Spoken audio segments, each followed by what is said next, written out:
What if a heavy iron axe had defied gravity, floated on water, and proved God's power over the impossible? You won't believe what happened next at the time of the prophet Elisha. The number of faithful disciples under his leadership began to grow.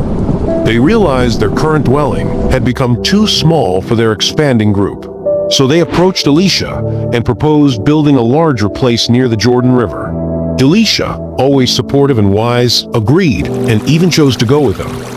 As they journeyed to the riverbanks and began cutting down trees, one of the young men used a borrowed axe.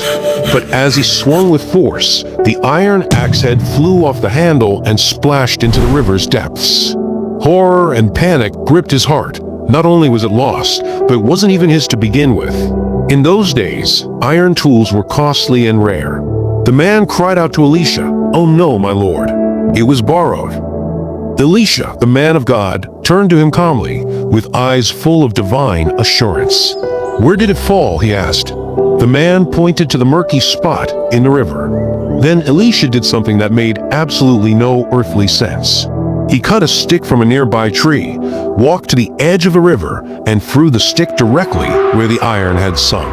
And suddenly, defying the laws of science and all human logic, the heavy iron axe head floated to the surface like a feather on still water. "Lift it out," Elisha told him.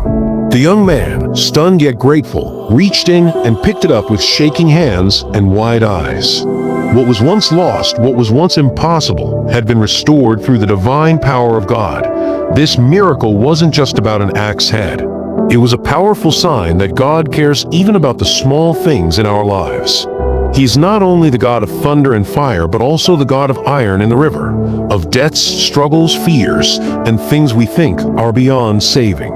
Just like that floating iron, what seems to have sunk in your life can rise again if God wills it. That if you believe in miracles and that nothing is impossible for God, type Amen in the comments and share this story of faith. Who knows, someone else might need to be reminded today that what's lost can be found again.